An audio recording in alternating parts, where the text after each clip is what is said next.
soul, and welcome to my review of SmackDown that aired on the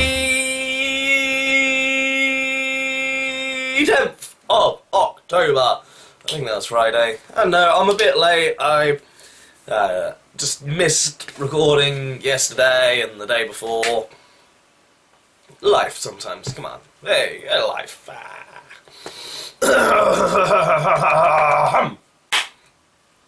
This is the 15th anniversary of SmackDown, so we get a cool little intro, going over some moments, and then they bring out the first ever SmackDown GM, Stephanie McMahon.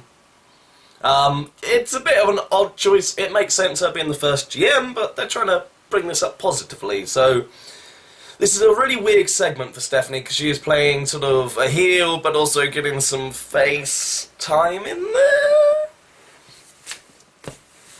But yeah, just bigs up SmackDown, how it's important. Then we get good old people power, John Laurinaitis coming out.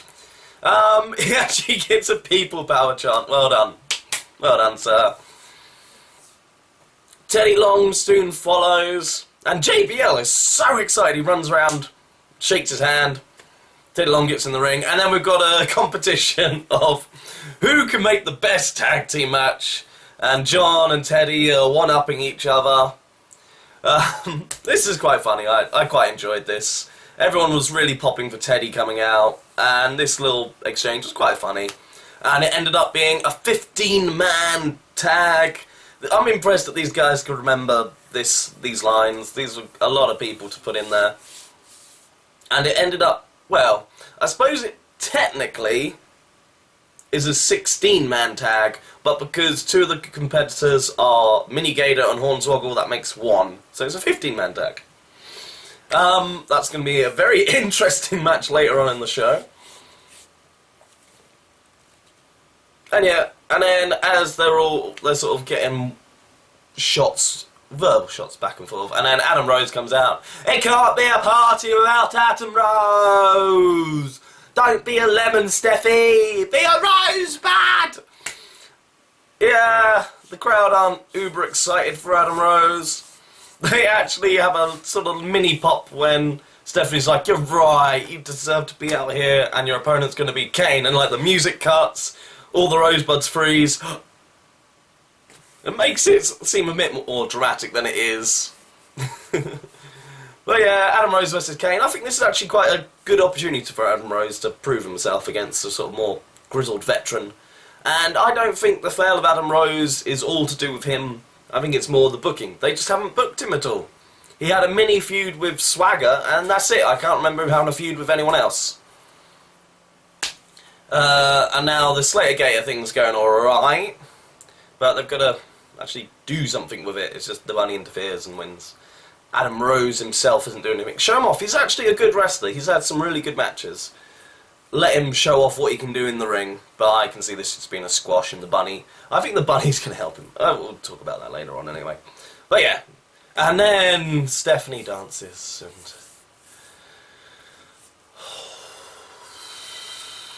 And just rewind and watch that a few more times. I think that's what I'm going to do until the next segment. I'm going to watch Stephanie dance a few more. See you in an hour or so. After the opening segment, they show... Sorry, my voice is going a bit today. They show highlights of Triple H versus The Rock from the first ever SmackDown. Cool. Wish I had the network to watch it. Get that sorted, WWE. And then the most pointless match ever.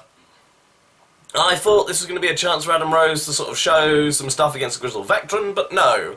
It was a squash match. He got in a few shots at the beginning, the crowd was silent so you could hear everything the Rosebuds were saying. Kane does a nice uppercut to the top rope, knocking down Adam Rose and chokeslams him for the win. Adam Rose's first ever loss, and that's it, and then he's out. Rosebuds are in the ring, they get beaten up, and it's left Kane with the bunny. Then more people run in, Kane just delivers chokeslam after chokeslam after chokeslam, and the bunny escapes. Pointless. Why? Why? You've just, like, killed Adam Rose's gimmick. For no reason. And at least you could have used this for, like, a a more sort of useful heel like a Cesaro. Cesaro could have destroyed all these rosebuds, made him look powerful. Or even a Randy Orton, who needs to have a bit of a vicious rehab. You could have just put him in an easy match tonight against Adam Rose, win with an RKO, and then he could have just like RKO'd them all, and just make him vicious, then attack Adam Rose. You get sympathy for Adam Rose, you get Randy Orton being vicious, because all he's been lately is a whiny little bitch. Kane was the worst person to do this with, and I don't know, unless they're setting up Kane versus the Bunny later on in the show. That was a bad segment, bad segment. So, what do they do to honour all the great women matches of the SmackDown history? Nothing. They have the two best divas on the roster not wrestle. Paige has got Alicia Fox out with her. Alicia Fox is not a bad wrestler by any means, but they don't give her a chance. This is a short match. AJ wins in like under a minute. They both go to attack AJ. She fights free and then skips away. Waste. You could have at least just had a decent woman match out of AJ and Alicia Fox. Wasted opportunity. Okay, then out of nowhere we get Kofi Kingston versus Seth Rollins. Surely they could have built up to this a bit more. And again, it's what could have been a really good just match. But I suppose Seth does need some wins because he has been sort of playing the scared chicken heel. So, giving him like a strong performance over a decent wrestler of Kofi Kingston is not the worst thing in the world. But yeah, I'm a bit disappointed just because I think these two could have had a really good match. But makes Seth Rollins look strong, apart from the fact he's got his bodyguards of Jamie Noble and Joe Mercury. But not bad, could have been better. Rusev versus Ziggler. I can understand this. Rusev got embarrassed by The Rock Monday, so they needed to give him a good, strong win. But did it have to be over your Intercontinental Champion? Unless you're going to have Rusev go for that title, it just makes your Intercontinental title look pathetic. This is where Kofi should have been. Kofi is a fan favourite, even though they won't let him do this gimmick with Xavier and Big E, even though I think that'd be quite a good little faction. Regardless, yeah, this does make Rusev look strong. He just beats the Intercontinental Champion. Ziggler got a few bits of offense, but it was Rusev most of the match. But poor Ziggler, you're just weakening your Intercontinental Champion for no reason. There's so many other people that could have been in this role. Most of them are in the 15-man tag at the end.